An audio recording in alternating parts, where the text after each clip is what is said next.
Now, your forecast first, sponsored by Matex Heating, Cooling, and Plumbing. Areas of rain out there on this Thursday night. Even got a couple of storms showing up south of Effingham. Also a little cell right there on the McLean and Ford County line. You can see the majority of this rain is closer to I-70 here tonight.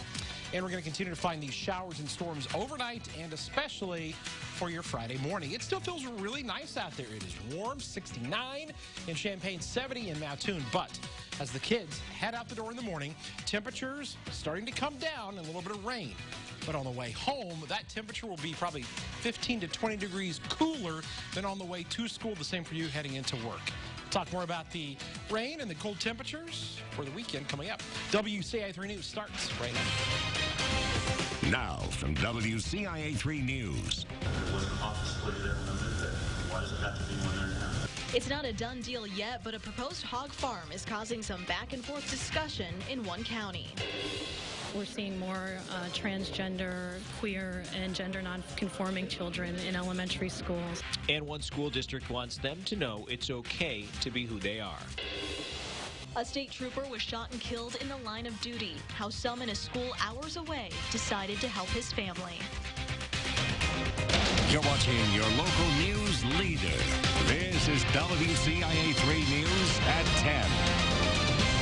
A proposed hog farm in Ridge Farm is causing contention for the people who live there. Good evening, I'm Paul Cicchini. And I'm Jessica Coons. There were a lot of complaints from people at a public hearing tonight, but there was also some support. This proposed hog farm would be built a little more than 2 miles west of the village.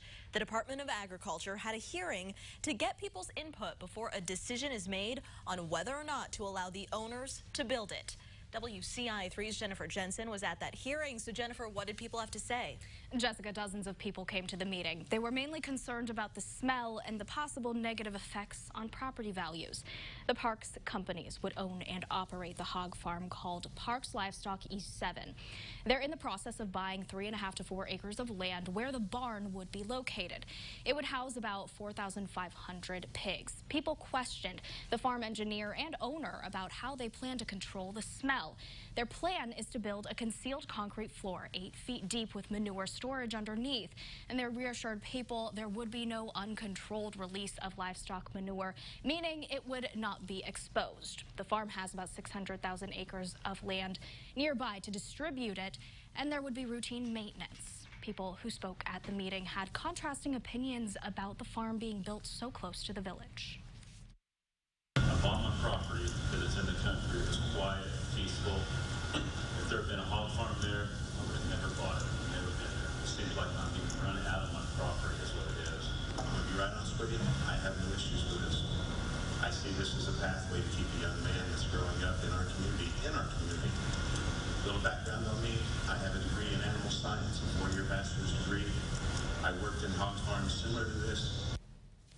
After this meeting, the Vermilion County Board will have 30 business days to make a decision on whether or not to recommend the proposal to the Department of Agriculture. But they don't have the final say. The Department of Agriculture will then have up to 15 days to make the final decision to approve that proposal. And if they get the green light, the company plans to start construction in the spring or summer next year. It would take about 2 to 3 months to complete, and they hope to have it open by the end of next year. Back to you. All right, Jennifer, thank you. The Parks Companies is based out of Vermilion County. It owns 2 hog farms near Fithian, another near Rossville, and others in Iowa and Missouri. Some aldermen in Danville are trying to crack down on landlords in the city. Alderwoman Sharon Pickering brought up the idea. She says it's because she noticed too many rental properties forcing tenants to live in substandard conditions. City leaders are still deciding how to handle that. Some have brought up annual inspections for all rental properties, but others say that would take too much manpower. I think they're going to find that some of these are homeowners also, probably more than they think. I think the general assumption is people drive by a property. If it's in bad shape, they assume it's a rental property. And, I mean, it very well could be. That's fine. But I think they are going to find more. I also think they're going to find a lot of tenants that just won't let them in. Pickering is hoping to create a separate committee to deal with landlord issues. She says she's working with the mayor and plans to have something in the works by the start of next year. A school in Decatur was put on lockdown after a shooting this afternoon. It happened around 2 o'clock. Police found a 26-year-old man near Running Red Boulevard and Charles Street.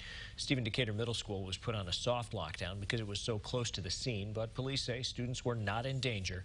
They dismissed around 3:30. The victim was taken to the hospital. New tonight, the city of Springfield is trying out a new program to help people with drug and alcohol addictions. The police department is teaming up with Gateway Foundation to start a program called Safe Passage. The two organizations will screen people who come to them for help. If they qualify, they'll get priority to go to any of the 14 Gateway centers around the state.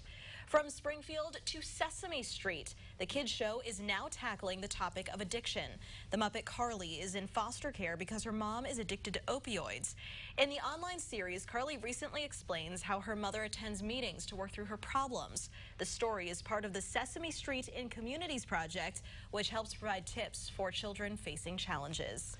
The New Berlin Teachers Union is requesting the district superintendent resign from his position or the board fire him. The union voted no confidence in Adam Ehrman. It's not releasing the official tally of the vote yet. 40 of the 60 members were in attendance for the vote, but one union executive board member said the results of the vote were overwhelming. The vote, which took place last week, was addressed at the district's board meeting tonight. Some felt blindsided by the announcement, but union reps said this has been building for quite some time. This is really the net effect of about 3 years. It goes back to negotiations. We will be putting out some individual information that speaks to our evidence that caused us to finally go to a vote of no confidence. And I think calling for him to resign is drastic.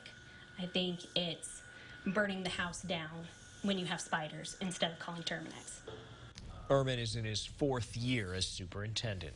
The University of Illinois said it's adding more training after 2 cases of anti-Semitism on campus this week. A swastika was found in a campus building and a presentation had anti-Semitic content. Chancellor Robert Jones sent an apology to the entire campus yesterday. He said, quote, "The incident was a failure to our students. Anti-Semitism training is now going to be required for housing workers and resident advisors." A school district in central Illinois made a strong statement through an event tonight. Champaign school leaders held an LGBTQ social. It was geared toward elementary school kids and families. They wanted to show people it's okay to be yourself and your school will support you. WCIA 3's Emily BRAUN is with us. So Emily, why did they do this for this age group? Jessica, they say the earlier they learn these concepts, the better. Some parents spoke out against this event, saying these kids are too young to know how they feel or to be introduced to LGBTQ ideas. But organizers of the social say that's far from the truth, and teaching these kids and families now makes all the difference.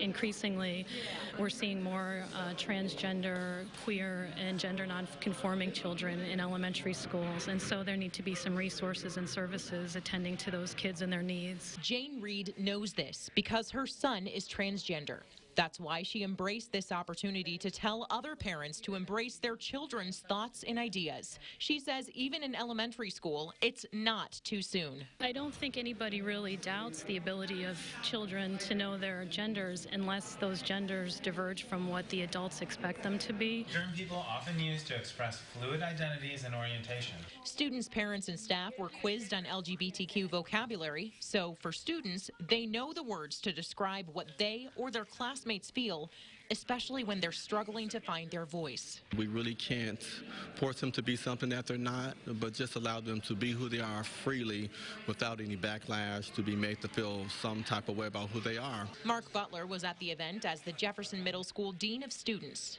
but also as an ally. Kids are killing themselves. They are being bullied. They are just getting a lot of heat for who they are. Even one supportive adult in the life of an LGBTQ kid can reduce the risk of suicide by 40%. So no matter how you feel or what you believe, Butler says the main idea of this social was simple. For the parents to know that it's okay and that it is okay to be yourself. This was the second year the Champaign School District held this event, and of course this comes on the heels of a law making LGBTQ history a required course in all Illinois public schools. Paul. All right, Emily, thanks so much. One high school team was all about giving back tonight what they did for the family of a state trooper. Plus, he's hoping to be the next president of the United States, and he also hopes to be a first. And football's running the blood of one family for generations. What the latest athletes in the line want to make happen this season.